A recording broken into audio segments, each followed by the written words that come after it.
I have always been fascinated by history, but I've found it to be too categorical. There are so many branches of it. There's military historians who specialize in textiles and fashion, and of course a historian for every time period of every civilization that has ever existed. It's a field that is so colossally broad that there's no way to tell history as a whole. Even within my chosen discipline of archaeology, professionals frequently find themselves in very narrow boxes, whether it be dedicating your life to the study of a certain site or a certain type of artifact. It wasn't until studying at university that I learned that there was archaeologists who were specifically dedicated to studying pollen. And there's like multiple categories under that, like the archaeology pollen world has beef in it. People go off there. But the categorical nature of history is one of the things that I always disliked about it. And I think that's why I've done so much of what I've done on my channel. I've talked about everything on this channel, from earth science and geology to evolutionary biology to, of course, my bread and butter of archaeology. And even within my chosen discipline of archaeology, I haven't declared a specific section that I'm interested in. Rather, when people ask, I'll tell them I'm interested in prehistoric archaeology. But the problem is I'm not interested in just one specific thing, because you can't tell a story with such a narrow field of view. It's not enough for me to know what species a skull belongs to. I want to know what the sediment was that it was deposited in, how it died, what the world was like when it once lived. And it's because of this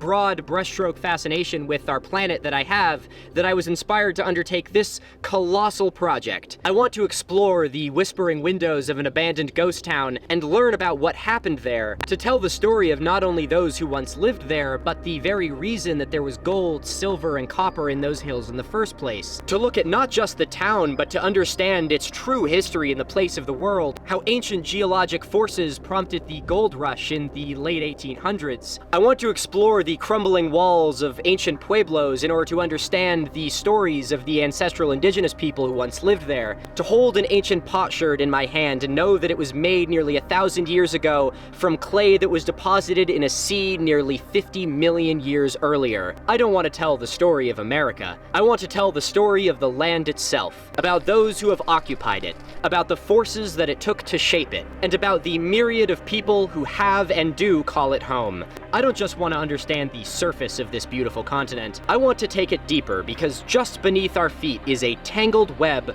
of dark roots. Today is the first full day of this journey, and the first story that we aim to tell sits at the top of a 200-foot tall mesa behind me. It's a crumbling ruin of a city whose name has been long lost to time, and is today only known by its contemporary label, the Ruins of Guadalupe. Ladies and gentlemen, I invite you to join me in this journey across the American West, as we aim to uncover this land's dark roots. My friends, my name is Milo Rossi, this is Mithra, and it is my great pleasure to welcome you to Dark Roots.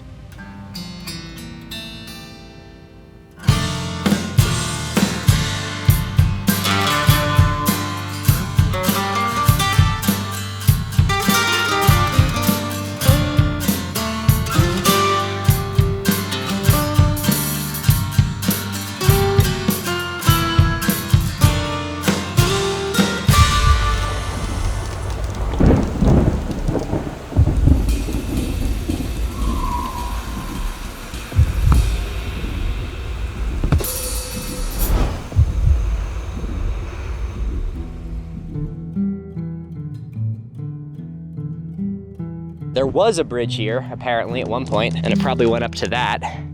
But it collapsed. To say that I want to do this would be wrong, because I don't. But to say that it's kind of my only option right now, absolutely. But I have 1.5 liters of water, maybe 1/5 of a tank of fuel, and I'm in the middle of the fucking desert. So...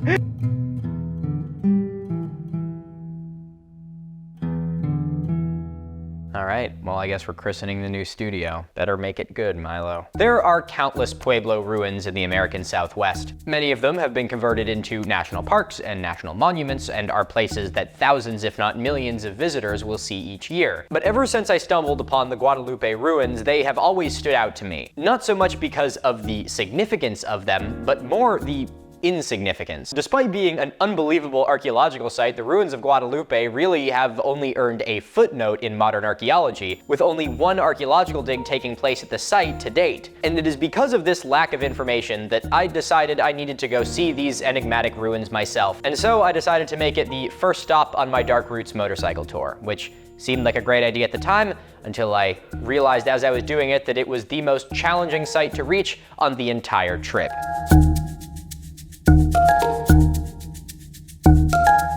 Reaching the ruins of Guadalupe is not a task for the faint of heart. Even in the modern world, with our current technology, it is a pain to get out here. Even myself, as an experienced dirt bike rider on a well-capable dirt bike, had a very hard time making it out here. The area that we're in now is crisscrossed with canyons that will eventually turn into the mesas that you see around us. There, now you can see that. How's that for a mesa?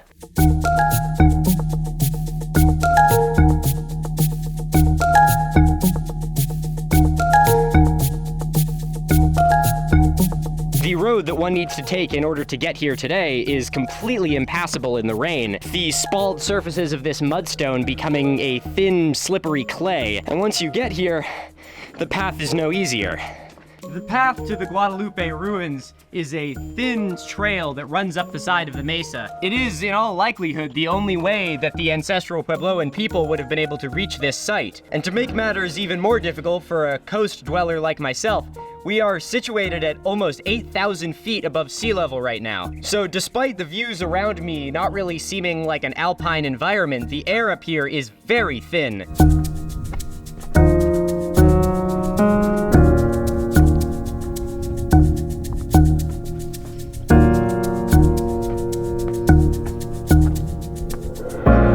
Dark Roots is a deep history lesson. If we're going to understand the ruins of Guadalupe, I need to take you way back. It's 200 million years ago, and the world is just getting over a really bad breakup. For several tens of millions of years, the entire land surface has been combined into a supercontinent that is now shattering. As the fragments of this broken continent glide across the planet's molten core, the North American plate makes contact with the oceanic Farallon plate. As oceanic plates do, this one began to slip beneath the North American plate. So as this slip was happening, it exerted an immense amount of pressure onto the North American plate, crumpling the side of it like a tablecloth. In geologic terms, this is known as an orogeny and is the process by which mountains are built. This particular orogeny, known as the Laramide orogeny, is what is responsible for building the Rocky Mountains. Now, because of this immense pressure to the west that was so strong it literally built mountains, the middle of the continent began to bow downwards. This process is not all that creatively called downwarping. As the continent continued to downwarp, it eventually slipped beneath sea level, which is why at about 110 million years ago, in a period that today we call the Late Cretaceous, the entire center of the North American plate became an ocean. This downwarping hit its peak about 90 million years ago, dividing the North American continent into two isolated land masses. To the west was Laramidia, with its newly formed 3,000-mile-long mountain chain, and to the east were the weathered ruins of what had once been the Central Pangean mountain range, which today we call Appalachia. Today referred to as the Western Interior Seaway, the body of water that divided these two land masses was enormous. While it was only 2,000 or 3,000 feet deep, at its widest it was 600 miles across and more than 2,000 miles long. The Western Interior Seaway honestly deserves its own video because of how much relevance it has to so many things I'll talk about upcoming in the Dark Roots series, but for now, I'm just going to give you the spark notes, so enjoy it while it lasts. About 80 million years ago, the Farallon plate had finally slipped beneath the North American plate, and as it boiled away into nothingness into the Earth's core, the pressure was relieved. This allowed for downwarping to reverse and for the ocean to spill off either side of the continent. The millions of years of sediments that had been deposited on the bottom of this ocean now lay across the middle of the North American continent in limestone, sandstone, and mudstone, which was then subjected to a whole new kind of water. Rain. Rain and river erosion did its magic on this soft stone. Drip by drip, the stone was chiseled away, converting it into the mesas and canyons that today we find synonymous with the American Southwest. And it is this bizarre and alien landscape that a particularly inquisitive creature arrived at about 20,000 years ago.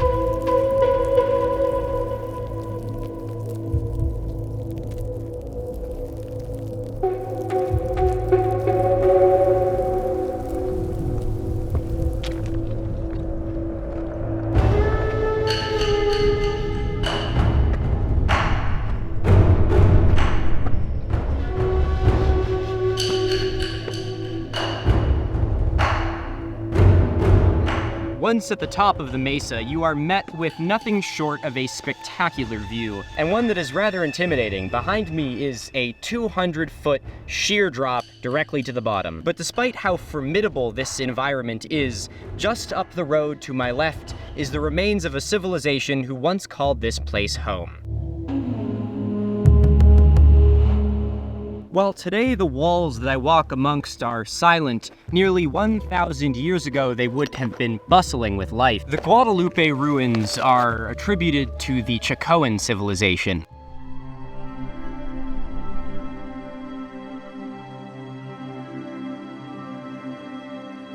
Much of the Chacoan civilization was centered in the San Juan Basin, a section of the heavily weathered remains of the western interior seaway situated at a high point in the Colorado Plateau. The Chacoan people are a group of ancestral Puebloans. This is a blanket term given to several different pre-Columbian indigenous civilizations in the American Southwest. Another one that you may be familiar with, which I will touch on later, are the Mesa Verde people. The ancestral Puebloans arose around 11,000 BCE around the Colorado Plateau, and their groups morphed, blended, and changed up until around 1300 CE when they dispersed. The Chacoan civilization would truly arise around 800 CE, in what is referred to as the Pueblo I period, and they occupied a massive area. In the north, their land stretched all the way to a wooded mountain range, which today has been given the name the San Juan Mountains, and to their east they were bordered by the mighty Rio Grande River, with lands stretching west across the Colorado Plateau. Like many of the technologically advanced groups of the American Southwest, the Chacoans were unbelievable builders. They constructed more than 20 great houses across their lands, enormous circular buildings that could stand upwards of 3 stories. While the great houses do bear a visual similarity to the Kiva, a spiritual structure which I will talk about later, it is still debated by historians what the true purpose of the great house was. One of the most famous of these is the great house found at Chimney Rock, a Chacoan great house built in 1084 CE and surrounded by a village that could have housed upwards of 2,000 individuals. But the most well-known part of Chacoan civilization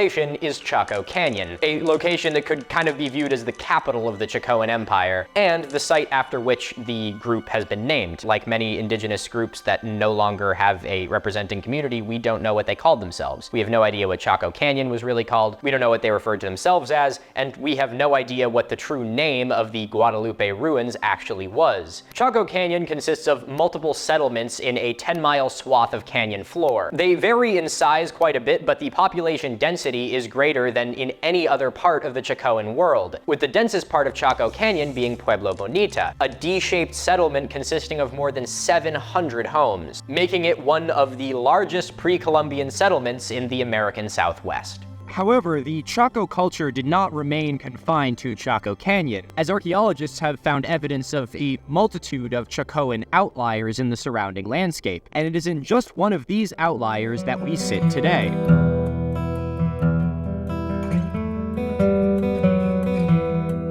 While the fairly small area of Chaco Canyon undoubtedly made up the heart of the Chacoan Empire, their lands reached much, much farther. One of the most ingenious developments of the Chacoan civilization was its creation of outliers, small towns and villages which were scattered all across their lands. These satellite communities are one of the things that gave the Chacoan Empire so much strength. They acted not only as dwellings for people within their civilization, but also as strategic outposts, creating trade outposts and networks for not only natural resources, but manufactured and grown resources. The complexity of this system is verified by a massive amount of road networks. And the Chacoan roads are unbelievable. Each one of them is almost a pin-straight line running between each of these outlying communities. Many of them so dedicated to running in a completely straight line that they will go directly up and over cliff faces, with nothing but sandstone handholds that still exist to this day. By the time these roads reach the heart of the civilization at Chaco Canyon, the main road is 15 feet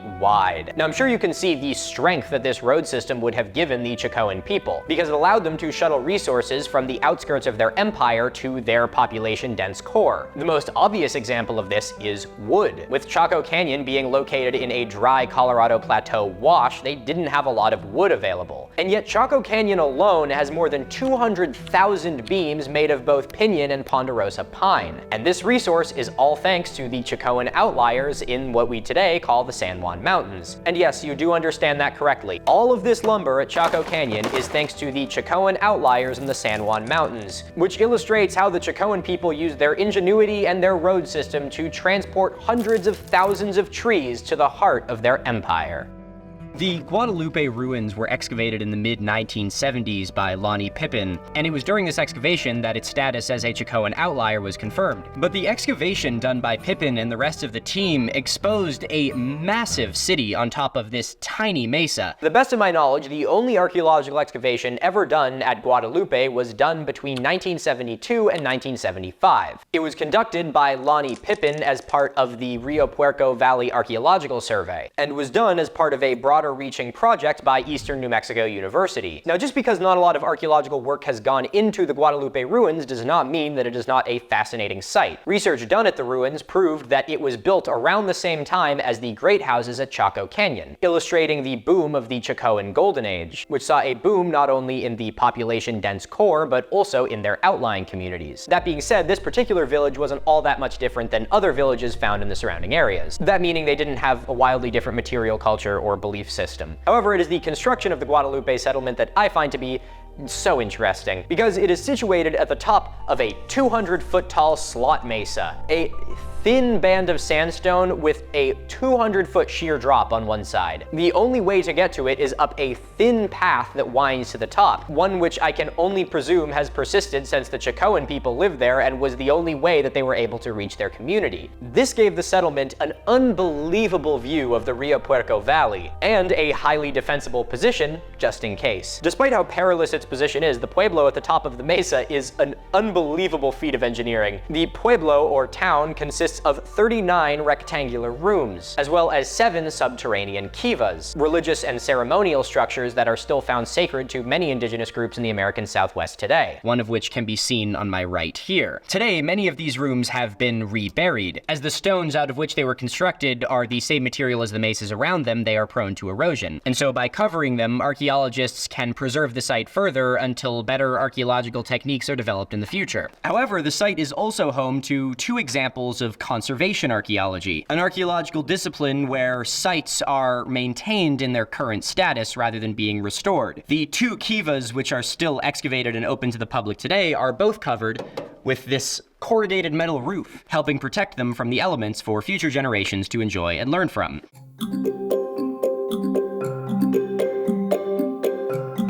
What makes the ruins of Guadalupe stand out against other Chacoan outliers is where it is positioned on a map. If we look at the Chaco world as having Chaco Canyon as its heart, most of the Chacoan outliers are located to the north, west, and south. But the ruins of Guadalupe are a little bit different. They are not only one of only a handful of settlements to the east, but these isolated ruins are the farthest east by a significant margin, which means that this location is, as far as we know right now, the farthest east extent of the Chacoan world. It was pretty amazing to stand on the edge of this sandstone mesa looking down at the Rio Puerco east and thinking that you were literally standing truly at the edge of the Chacoan world.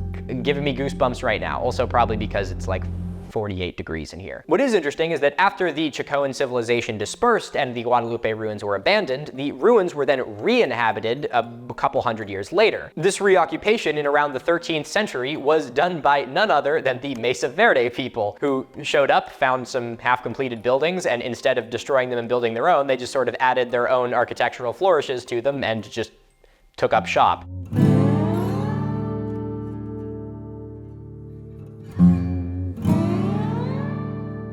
One of the things that I always really love about visiting these ancient indigenous sites is finding these small pieces of pottery that litter the landscape. Each one of them is just so beautiful, and it's really powerful to hold it in your hands and think that maybe 1,000 years ago somebody sat down one day to make this. This black line work is exemplary of this period in Chacoan culture. One of the most reliable ways that archaeologists are able to not only date a site, but also assign a site to a particular group of people is their material culture. A lot of the time, this consists of pottery, especially in the American Southwest, where they made pottery like their lives depended on it, because I guess they kind of did. It helps you carry stuff around. Need some grain to be carried? Pottery's got you covered. Now, while at the Guadalupe ruins, I actually found a pretty unique but very signature piece of pottery from the Chacoan civilization, that being Chacoan black on white pottery. pottery. It is, as the name would suggest, a white base with black line work on it. This particular Chacoan pottery tradition is found from around 1075 CE to around 1150 CE, and is only decently common. I'm not going to act like it's everywhere. It's a little bit more rare than I think people give it credit for, but it's a very signature piece of Chacoan pottery, and so it was kind of exciting to stumble across some of it. There was also plenty of other pottery, a lot of it standard earthenware in just the color that the clay is, but several other variations of blacks, grays, and whites. It's important to note that even though there is no active archaeological dig happening here at the moment, these pieces are not to be removed. More of these pottery shards. Well, I mean, there's a lot of these pottery shards. They're just about everywhere you look, but there's another little stash of them that people over here have been making. And there's some really beautiful ones, like this one, which has this really beautiful design in it. And this isn't the only one. I've seen quite a few that look like this around this site.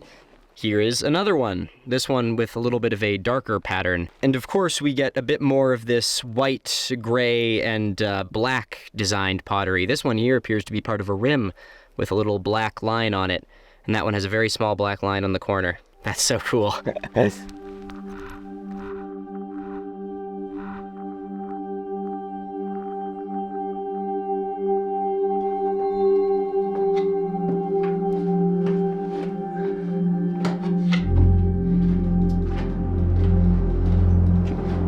I'm currently standing in the largest excavated kiva in these ruins.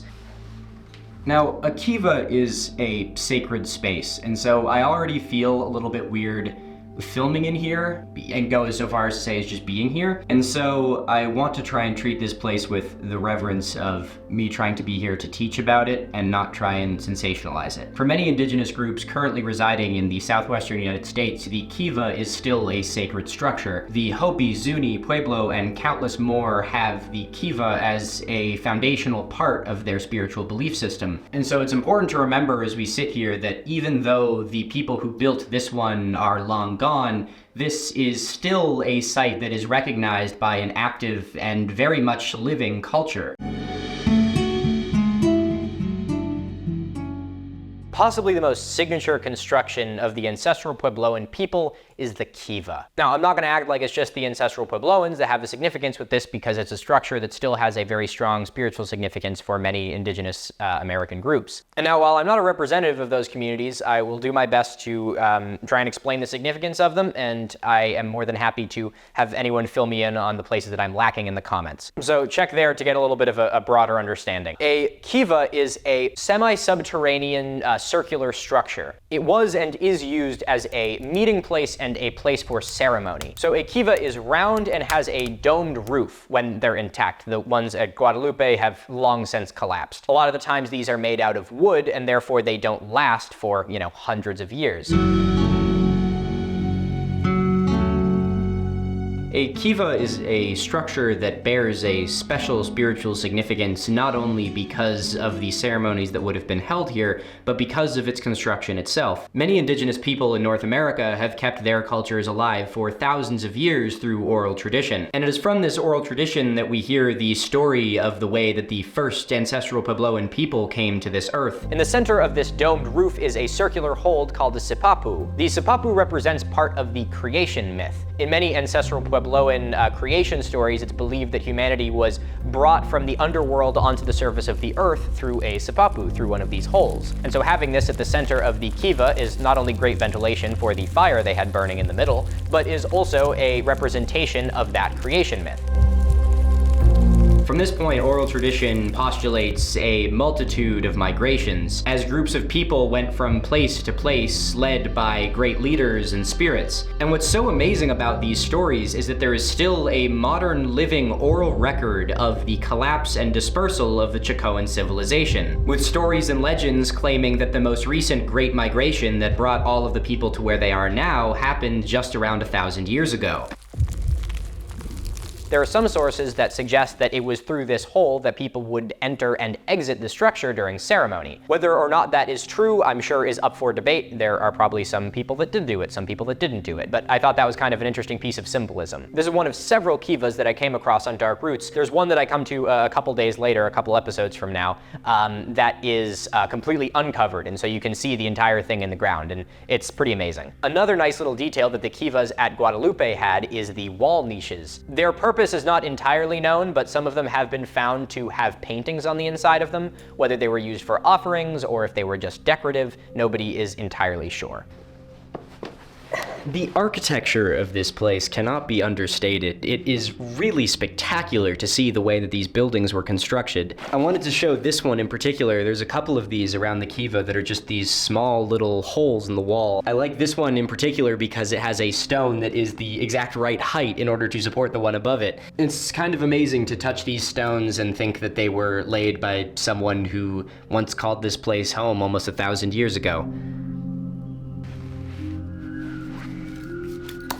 Now, throughout the course of this video, I have been saying ancestral Puebloan a lot, and to some of you, it may be the first time you've heard the term. If it is, congratulations on broadening your horizon. Regardless of whether it's the first time you've heard the name or not, you are probably familiar with the ancestral Puebloan people, because up until very recently, they were referred to as the Anasazi. Now, the Anasazi was a name that was assigned to them. It comes from the Dene Navajo word for ancient enemy. Now, recently, there's been some discomfort with that term in many indigenous southwestern groups, because referring to your direct ancestors, who many have oral history that trace the creation of their groups and their tribes to these people as your ancient enemy, is kind of stupid. I think I'd also be pretty pissed if I went to Ellis Island and found my family's record coming over from Italy and they were labeled as a bunch of losers. So more recently, this group has adopted the name Ancestral Puebloans. The pueblos being the indigenous villages or towns, and the ancestral portion paying homage to those who are responsible for many of the southwestern groups as they are today.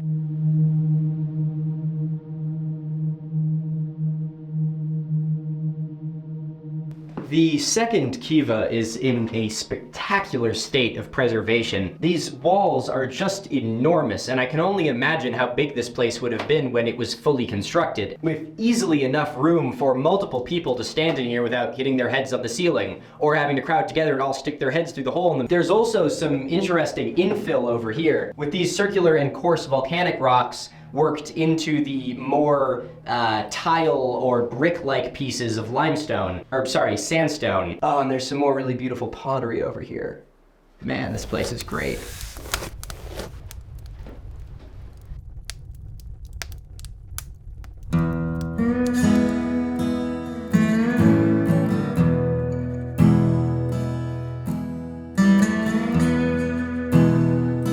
The Guadalupe ruins are one of just countless under-recognized archaeological sites across the United States. They are as spectacular as they are numerous, and I highly recommend that you do further research into these sites if you found any of this interesting. Growing up in the United States, I feel like I think of all of human history taking place overseas, and that history here only really started in the 1500s. And when you think of a lost civilization, you think of the Romans, the Egyptians, or the Aztecs or Mayans, but rarely do you think of groups in North America. And despite this, the continent is littered with a density of lost civilizations that could rival places like Europe. And I hope that by making these videos, I'll be able to inspire more people to look further into these sites and truly be able to give them the recognition and eventual understanding that they deserve.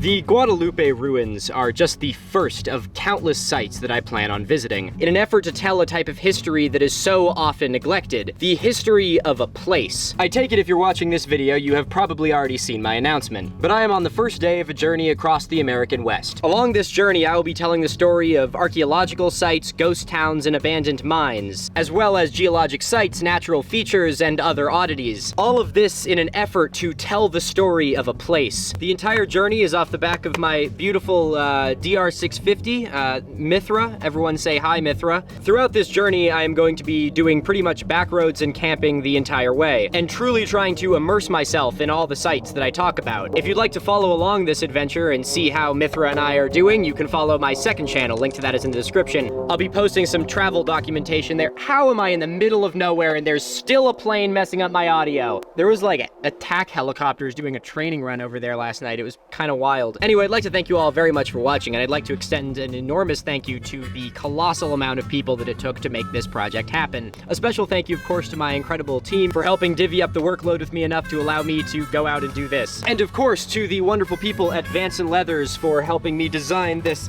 beautiful custom riding suit. Check that bad boy out. You're gonna be getting pretty used to this thing. I'm gonna be wearing it all the goddamn time. As well as Vicissitude Leather for helping me make this cool equipment harness for my phone, and his quote-unquote bag for you to put rocks in or something. Links to all of their pages will be in the description of this video. I have worn Vanson for as long as I could ride, and it is a dream come true to now have them sponsoring a trip I'm doing. That is just not something I ever thought would happen, but I am absolutely overjoyed that it is. Once again, I'd like to thank you all for watching. Remember to stay curious, stay inquisitive, and I'll see you up the road.